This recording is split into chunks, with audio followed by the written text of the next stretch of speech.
Assalamualaikum warahmatullahi wabarakatuh. Selamat pagi, teman-teman semua. Di video kali ini, saya akan memberikan penjelasan instruksi dari teknis pengerjaan persiapan presentasi final project mata kuliah rekayasa perangkat lunak, di mana kita akan melaksanakan presentasi dari final project ini di minggu pertama bulan Desember seperti yang telah saya sampaikan sebelumnya.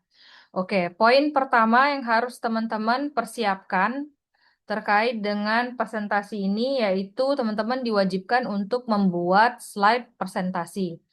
Setiap kelompok wajib menyiapkan slide presentasi ringkas yang berisi: satu, identitas proyek; kedua, latar belakang dan tujuan dari proyek; bisa berisi masalah yang dihadapi klien ataupun solusi yang ditawarkan; ketiga, daftar kebutuhan dari user baik fungsional dan non-fungsional. Jika model pengembangan yang digunakan yaitu Agile, menampilkan minimal 3 user story inti di setiap sprint beserta acceptance kriterianya. Yang keempat, hasil desain baik berupa UML maupun diagram yang lain. Yang kelima, penjelasan dari implementasi. Yang keenam, teman-teman wajib untuk melakukan demo aplikasi atau simulasi dari aplikasi yang dibuat dari pertama kali digunakan hingga akhir aplikasi itu mengerjakan suatu fitur atau pekerjaan tertentu. Nah, nanti penjelasan dari masing-masing detail slide presentasi akan ada di akhir dokumen. Nah, yang kedua yang harus teman-teman persiapkan yaitu dokumen. Ini adalah dokumen yang wajib teman-teman kumpulkan.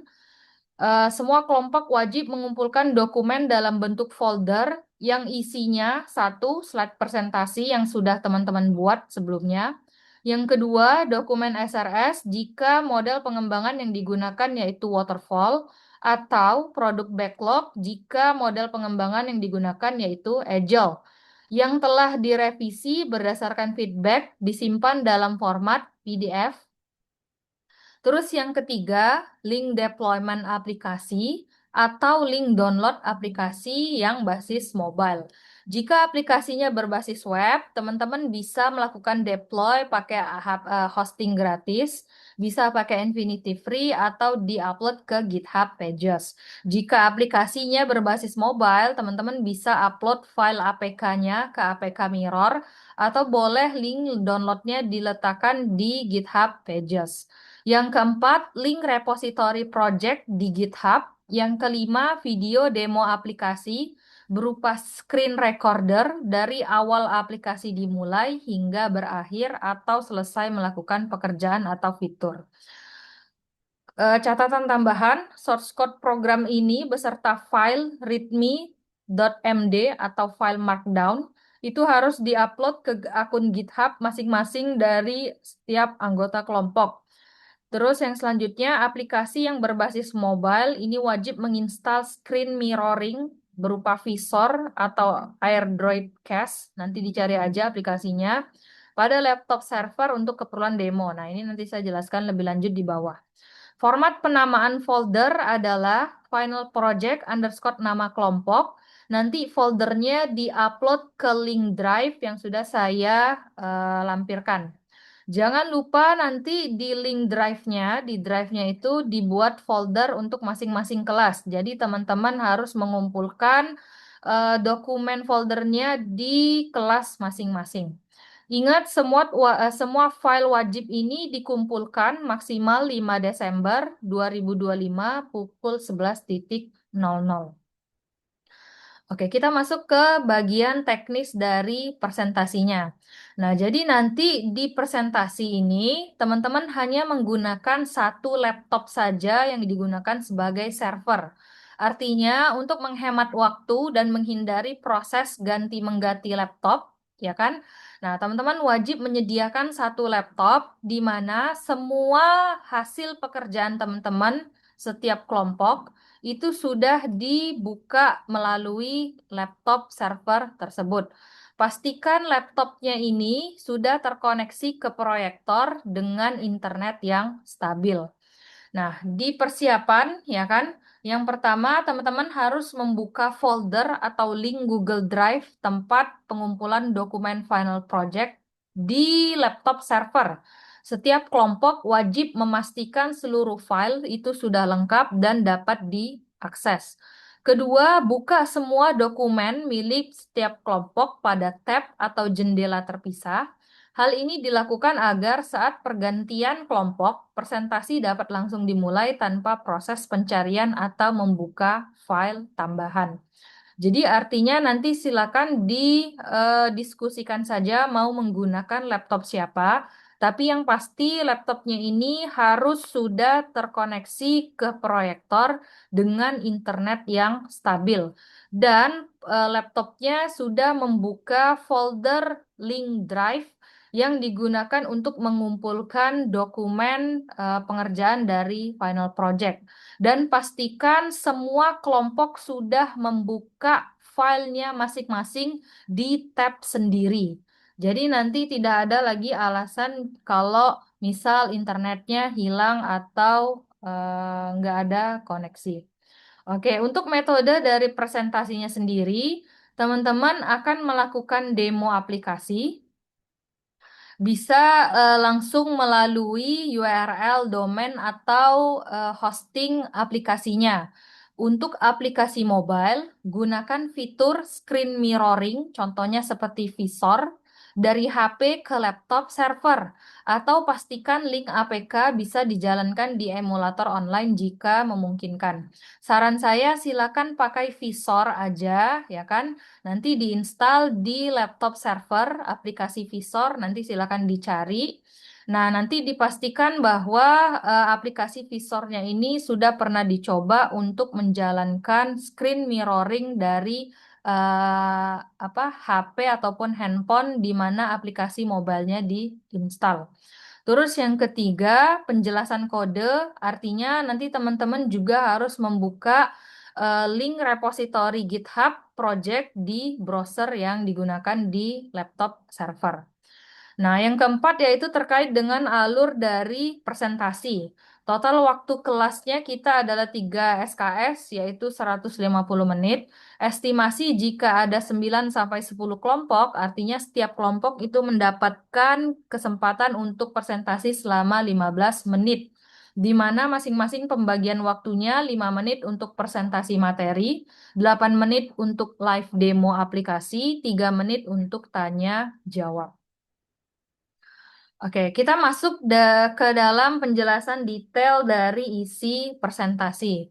Tadi di bagian slide presentasinya ada berisi slide identitas project di mana masing-masing subnya berisi nama kelompok, nama project atau nama klien atau user dan job desk masing-masing anggota developer.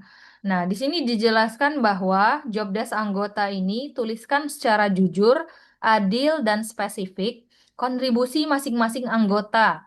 Hindari menulis kontribusi yang terlalu umum seperti ikut membantu. Gunakan format contohnya seperti di bawah ini. Misal, anggota 1 membuat SRS, membuat UI design, coding modul login. Nah, misal yang anggota kedua membuat ERD, anggota yang ketiga melakukan testing dan dokumentasi desain atau deployment ke hosting. Nah, catatan untuk mahasiswa, tulis apa yang benar-benar kalian kerjakan. Pembagian tugas ini nanti membantu dosen untuk menilai kontribusi secara individu. Nah, yang kedua atau bagian B terkait dengan penjelasan implementasi. Nah, implementasi ini ada di slide ataupun poin nomor 5, berisi subpoin yaitu arsitektur singkat, teknologi yang digunakan sama kode program. Nah, sebenarnya ini menjelaskan tentang apa? Nah, maka detailnya ada di bagian yang sini. Penjelasan implementasi atau harus ditampilkan dari repositori kode di GitHub. Pada bagian ini, nanti setiap kelompok itu wajib menjelaskan proses implementasi dengan menunjukkan langsung struktur folder dan kode program dari repositori GitHub. Nah, fokusnya itu pada hal-hal yang pertama, arsitektur dari implementasi. Jelaskan tentang pola arsitektur yang digunakan. Apakah menggunakan monolitik, n-tier, atau microservice. Yang kedua, pembagian folder. Seperti apa struktur folder yang ada di projectnya. Terus yang ketiga yaitu alur kerja sistem secara teknis. Contohnya, misal ketika user klik tombol X, sistem memanggil file Y, lalu function Z itu berjalan dan memanggil database. Itu salah satu contoh. Terus yang selanjutnya atau B yaitu teknologi dan tools. Sebutkan dengan jelas bahasa pemrograman yang digunakan apa, apakah menggunakan framework ataukah native. Yang ketiga yaitu database yang digunakan, apakah pakai MySQL atau pakai Firebase. Terus teknologi ataupun tools tambahan lain seperti penggunaan API atau library pihak ketiga jika ada. Cukup sebutkan apa yang inti dan memang dipakai untuk membangun aplikasi. Oke, yang selanjutnya yaitu terkait dengan demo aplikasinya atau simulasi dari aplikasi. Nah, ini wajib dari repositori. Pada bagian ini, ya kan, ini artinya demo kode program ya, bukan demo aplikasi. Mohon maaf, saya ulangi. Di bagian penjelasan implementasi yaitu kode program. Nah, di sini teman-teman harus menjelaskan isi dari kode program dengan cara membuka file repository project yang telah kalian upload. Menjelaskan tentang satu kode inti dari aplikasinya, file yang menghandle alur utama, misal controller login, function create data, atau service utama, ya kan? Tunjukkan alur kerja function utama mulai dari input, apa yang dimasukkan datanya, terus proses, siapa yang melakukan proses, lalu outputnya berupa apa. Nah, yang kedua, implementasi dari fitur utama. Pilih minimal 2 fitur utama dan tunjukkan yang pertama file controller atau logic yang menjalankan fitur tersebut. Terus yang kedua, query database atau API yang digunakan. Validasi input jika ada, bagian UI yang relevan, HTML, layout, atau komponen. Yang ketiga, struktur folder dari project. Tunjukkan struktur project secara langsung. Jelaskan folder-folder penting dan fungsinya sebagai apa. Yang keempat, koneksi ke database. Tunjukkan file konfigurasi database tanpa menampilkan password personal. Jelaskan tabel apa yang terhubung dengan fitur. Yang kelima, penanganan error atau validasi. Tunjukkan bagaimana sistem menangani input yang salah, data yang error, atau proses yang gagal. Oke, nah ini yang selanjutnya yaitu cara melakukan demo atau simulasi aplikasi. Mahasiswa harus mahasiswa harus mendemokan alur penggunaan aplikasi seperti pengguna asli atau end user, bukan melompat-lompat ke halaman tertentu. Nah, hasil desain pada implementasi, mahasiswa harus menunjukkan bahwa fitur yang disepakati di SRS atau produk backlog itu benar-benar sudah dibuat. Cara menjelaskannya itu dengan sederhana. Misal, sebutkan nama requirement-nya. Satu, misal contoh ya, user dapat menambahkan data barang. Nah, maka teman-teman bisa langsung menunjukkan ataupun melakukan simulasi demo untuk fitur upload data barang itu seperti apa. Kayak gitu. Nah, tujuannya untuk menegaskan bahwa pekerjaan sudah sesuai dengan kebutuhan klien atau kelompok lain. Nah, yang selanjutnya yaitu hasil pengujian user acceptance testing. Nah, ini dilakukan oleh klien atau pengguna, yang mana yang kita tahu bahwa penggunanya itu adalah kelompok user. Untuk memastikan aplikasi satu sudah memenuhi kebutuhan, yang kedua bekerja sesuai harapan di dunia nyata. Apa yang harus kalian tampilkan? Teman-teman cukup menampilkan tabel berikut, ya kan? Misal contoh untuk nama requirement-nya login, status UAT-nya diterima, apakah diterima atau tidak, catatannya sudah sesuai. Misalnya ini contoh. Oke, kalau semisalnya ada yang ingin ditanyakan, nanti boleh ditanyakan di grup WhatsApp. Oke, nah ini saya menjelaskan sedikit tentang detail dari dokumen SRS, karena dokumen SRS ini harus dikumpulkan. Ini kita bahas dulu yang model pengembangannya waterfall. Oke, dokumen SRS yang boleh dikumpulkan itu harus memenuhi ketentuan berikut. Yang pertama itu sudah dinilai oleh klien, Dokumen versi sebelumnya sudah diberikan kepada klien, klien telah menilai kebutuhan, developer telah mendapatkan persetujuan dari user atau klien. Yang kedua, sudah direvisi berdasarkan feedback. Semua revisi harus diterapkan. Catatan perubahan disertakan pada bagian awal atau lampiran. Nah, bagian feedback ini dibuat bagi yang mendapatkan nilai reviewnya di bawah 60. Tapi jika nilainya di atas 60, maka tidak perlu menuliskan revisian atau catatan perubahan. Nah, yang selanjutnya untuk dokumen SRS-nya ini harus mengikuti standar tertentu yaitu dari IEEE. Struktur minimalnya berupa sebagai berikut. Di sini ada penambahan di poin ke-7 dan ke-8, yaitu kriteria penerimaan sistem atau acceptance kriteria. Yang ke-8 yaitu bab design system. Nah, yang pertama untuk UAT, teman-teman nanti disuruh untuk membuat dokumen test case yang digunakan untuk proses UAT. Formatnya nanti bisa dilihat di bawah sini. Nah, setiap test case yang dibuat itu berdasarkan kebutuhan fungsional dan non-fungsional. Minimal setiap kelompok itu harus membuat 5 skenario test case yang akan digunakan dalam proses UAT. Proses UAT ini nanti dilakukan oleh user atau kelompok user, bukan oleh anggota kelompok sendiri. Jika seluruh skenario mendapatkan status pass dari user atau klien, maka sistem akan dianggap lulus UAT. Nah, ini salah satu contoh dari pembuatan dokumen test case untuk fungsional 1. Misal contoh di sini ada fungsional requirement 1, sistem harus dapat memvalidasi input dari pengguna dengan aturan berikut katanya.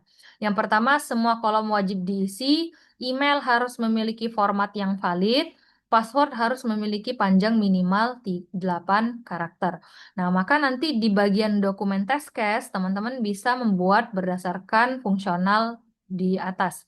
Misal contoh yang pertama, di sini test case ID-nya yaitu TC Registration Strip 003. Judul tesnya adalah validasi password minimal 8 karakter. Tujuannya untuk memastikan password, jika password lebih kecil dari 8 itu akan ditolak. Tes datanya di sini yaitu data yang digunakan untuk melakukan pengujian. Misal di sini ada contoh emailnya baru@test.com, passwordnya 123. Status awalnya ini artinya belum melakukan login ya, ini bisa diisi nanti. Nah, langkah-langkah untuk melakukan test case-nya, yang pertama isi form registrasi, yang kedua klik sign up. Nah, hasil yang diharapkan ini adalah hasil yang teman-teman harapkan.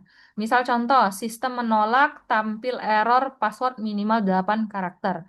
Nah, hasil aktual ini harus diisi berdasarkan kenyataan yang terjadi. Apakah ketika password yang diisi itu kecil dari 8 akan benar-benar divalidasi oleh sistem atau tidak? Jika iya, maka nanti statusnya pas, jika tidak maka fail. Nah, nanti diberikan notes-nya apa kayak gitu. Oke. Selanjutnya yaitu bagian desain sistem. Nah, jadi untuk dokumen desain ini nanti digabung sama dokumen SRS. Jadi teman-teman cukup bikin dokumen SRS aja, tapi di bagian terakhir itu nanti ditambahkan bab desain sistem. Nah, isinya itu minimal 1 arsitektur sistem, yang kedua activity diagram, minimal 2 diagram utama yang menggambarkan alur proses inti dari aplikasi. Yang ketiga ada ERD physical yang berisi entity, relationship, atribut, primary key, sama tipe data. Silakan nanti dilihat lagi dokumentasinya. Yang selanjutnya ada kelas diagram. Terus teman-teman juga harus memasukkan desain UI. Contoh tampilan mockup atau wireframe, minimal halaman. Contoh halamannya ada login, halaman utama, atau halaman dashboard admin. Nah, ini opsional tambahan jika teman-teman ingin menambahkan di bagian bab desain, yaitu desain sequence diagram atau DFD atau state machine diagram. Ini opsional tapi. Nah, lalu pertanyaannya gimana bagi yang agile? Oke, kalau yang bagian agile di sini sudah saya buatkan juga detail dari apa yang harus kelompok agile kumpulkan. Nah, yang harus teman-teman agile kumpulkan yaitu produk backlog. Ingat, agile ini kan sifatnya iteratif, artinya di setiap sprint itu melakukan semua tahapan SDLC. Nah, yang harus teman-teman kumpulkan yaitu mulai dari perencanaan awal, yaitu produk backlog, hingga eksekusi, sprint, dan hasil akhir berupa increment. Oke, yang pertama masuk dulu ke produk backlog-nya. Nah, file dari produk backlog ini atau dokumennya formatnya sama dengan template yang sudah saya bagikan sebelumnya. Bagian ini nanti berisi daftar lengkap seluruh kebutuhan sistem berupa user story yang teridentifikasi selama pengembangan, baik yang berhasil diselesaikan maupun yang tidak. Tujuannya adalah menunjukkan cakupan total scope dari produk yang direncanakan. Isi format produk backlog-nya yang minimal wajib ada. Yang pertama adalah produk goal. Ini tujuan jangka panjang produk berdasarkan kebutuhan user. Terus yang kedua, daftar lengkap user story. Isi semua user story dari sprint 1 hingga terakhir diurutkan berdasarkan prioritas. Format standar dari user story-nya ini menggunakan format format invest ya. Contoh sebagai role-nya siapa ya kan? Saya ingin ini berarti apa yang dia lakukan agar ini adalah manfaat atau tujuannya apa. Nah, status atau status terakhir, setiap user story ini wajib memiliki label status yang jujur. Ada 3 status. Yang pertama done, itu selesai, artinya lolos pengujian, selesai. Remove atau dibatalkan atau tidak jadi dibuat. Nah, tapi ini nanti disertakan alasan pembatalannya apa. Terus yang selanjutnya backlog atau to do direncanakan namun tidak sempat dikerjakan karena batasan waktu. Sertakan keterangan dari prioritasnya. Nah, ini catatan tambahan atau alasan mengapa jika ada user story yang berstatus remove atau to do. Nanti ditambahkan kolom keterangan. Nah, catatan penting, user story yang dibatalkan itu nanti tetap dicantumkan, tetapi diberi tanda remove dan alasannya apa. Tidak masalah jika masih ada item yang berstatus backlog atau to do, namun pastikan fitur utama atau MVP, minimum viable product, itu sudah berstatus selesai atau done. Nah, ini produk backlog artinya isi seluruh kebutuhan sistem secara keseluruhan.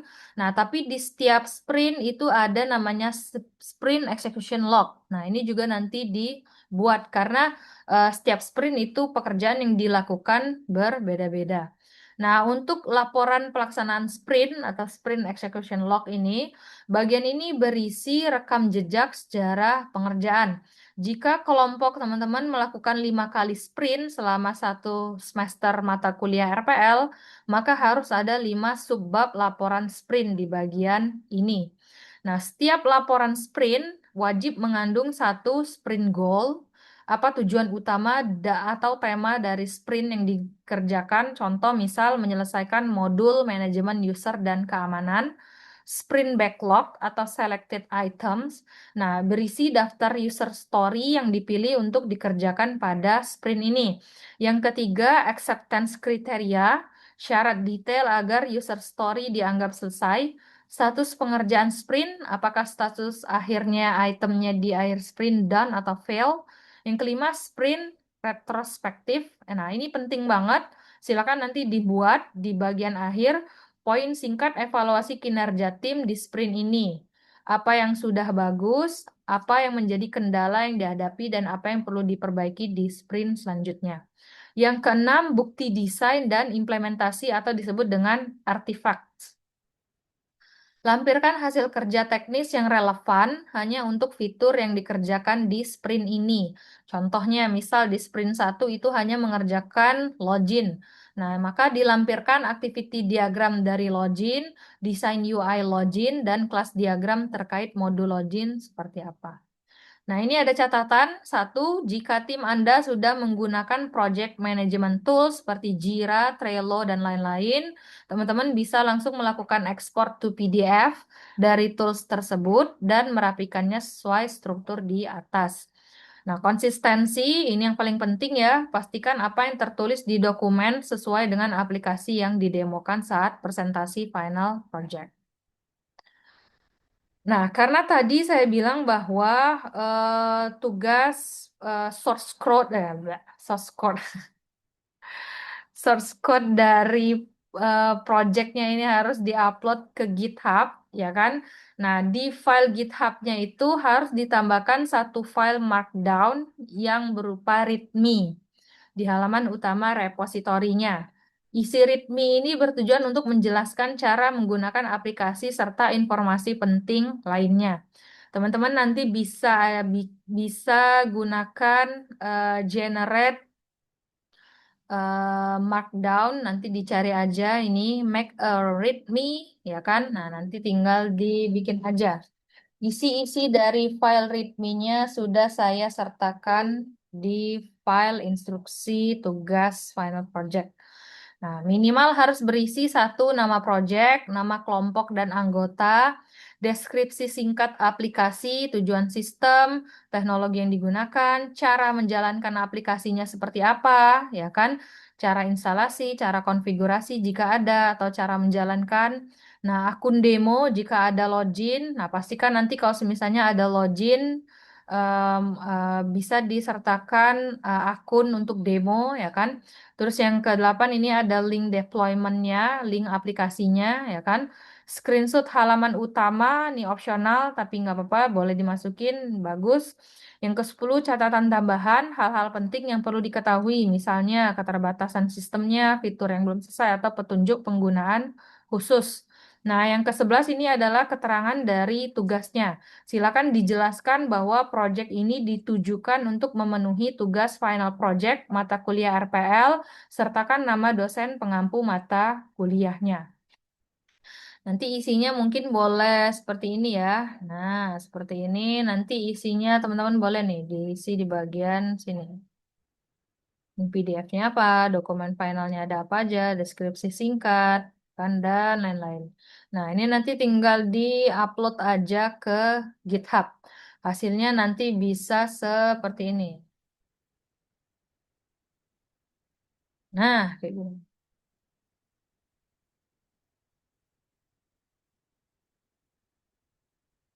Oke, nah ini terkait dengan rubrik penilaian. Nah, bahwa nanti hasil eh, final project ini bakalan masuk ke item penilaian. Ingat, ini presentasinya lumayan besar. Nah, untuk dari final projectnya sendiri, ini memiliki rubrik penilaian tersendiri. Yang pertama, aspek penilaiannya yaitu dari product and deployment-nya, itu sebesar 30%. Indikatornya nanti kewajiban deployment, aplikasi dapat diakses via URL publik atau link APK. Ingat, tugas final project ini harus sampai tahap deployment. Artinya teman-teman tidak boleh melakukan demo melalui localhost. Terus yang selanjutnya adalah fungsionalitas. Fitur utama ini berjalan sesuai dari permintaan usernya dan tanpa error fatal saat demo. Dan yang selanjutnya adalah kesesuaian aplikasi sesuai dengan solusi yang ditawarkan di awal. Nah, yang selanjutnya adalah dokumen teknis. Ini yang dinilai yaitu SRS dan backlog. Ini sebesar 25%. Yang selanjutnya adalah pemahaman kode dan arsitektur karena nanti ada menjelaskan terkait teknis implementasi. Nah, ini lumayan besar presentasinya sebesar 25%. Nah, yang selanjutnya adalah teknik dari teman-teman melakukan presentasi. Misal dihitung dari alur dan waktu bahwa ketika presentasinya terstruktur, demonya lancar dan tepat waktu. Terus yang dinilai juga kerjasama tim, pembagian job desk jelas dan kontribusi anggota terlihat nyata. Terus gaya komunikasi menjelaskan proses pengembangan secara jelas. Oke, saya ingatkan sekali lagi, nanti silakan dibaca instruksi dari presentasi final project-nya seperti apa. Teman-teman yang pasti harus menyiapkan satu slide presentasi, ya kan? Terus dokumen SRS atau produk backlog, terus link deployment. Ini pastikan aplikasinya itu sudah di-deploy. Kalau misalnya web itu berarti harus di-hosting. Kalau mobile berarti sudah ada file APK-nya. Terus yang keempat itu link repository project di GitHub. Artinya nanti semua source code program itu harus di-upload ke akun GitHub masing-masing anggota, bukan perwakilan ya. Terus yang kelima, video demo aplikasi. Nah, terkait dengan video demo aplikasi ini sebenarnya ini untuk backup jikalau nanti ketika teman-teman demo aplikasi secara langsung itu terjadi kendala atau problem. Nah, maka bisa menampilkan video demo aplikasi yang sudah dipersiapkan. Oke, kalau semisalnya tidak ada yang ingin ditanyakan, boleh nanti ditanyakan lebih lanjut di grup WA. Ingat, ditanya di grup WA terkait dengan presentasi final project. Jangan di chat secara pribadi. Tujuannya supaya nanti jika kelompok lain ada yang ingin bertanya, pertanyaan yang sama, maka sudah dijelaskan. Oke, kalau tidak ada lagi, saya rasa cukup. Terima kasih banyak. Wassalamualaikum warahmatullahi wabarakatuh.